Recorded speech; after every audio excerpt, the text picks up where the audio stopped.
The use of social media for business, one of the things we preach here at the Pulse Network. We're going to go to a Fast Company blog that's talking about Facebook's latest release, Timeline. Do the Do brand has finally landed on Timeline, the Facebook feature that lets users share their entire life story on one stylized page. Then Facebook was all no way brands, and Mountain Dew was all bogus. And then it pulled a gnarly move, unleashing an Alpine-sized torrent of Dew-themed skins for fans to trick out their own timelines and demonstrate their passion for Mountain Dew in an authentic way.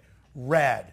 For interpretation on what I just read, we bring in the Chief Marketing Officer of the Pulse Network, Alan Bondy. What the hell does that mean, Alan? So I think this is I love the idea of the timeline. And I mean, it's basically a way it's almost like a visual multimedia resume, if you think about it in a business context. I think the point of the article, it's semi-valid. I mean, it's really questioning whether businesses can be, personal and emotional and engaging. And ones that have sort of skeletons in their closet, they'll leave them out of the timeline, right? And the example was, BP and Netflix. Social media marketing is about storytelling. And this is a great way to tell your story. I mean, people, have the beginning, the middle, the end of their stories. The history of a company is a cool story in a lot of cases.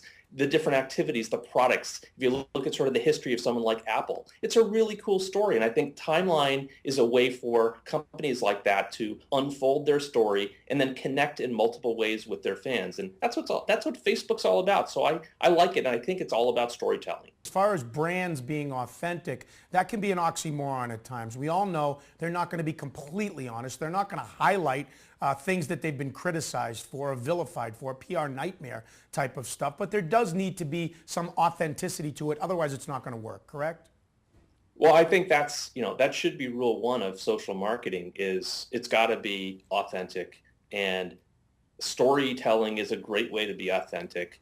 But also people have expectations. I mean, there's different experiences that I think people can share in this format. And I think it's going to be most useful for brands in terms of connecting other stories and other assets. And you said it's all about content, right? So we talk about content, community. This is a way to attach content to different phases of a story, and each one of those phases will have its own community. So I think it's useful from that perspective.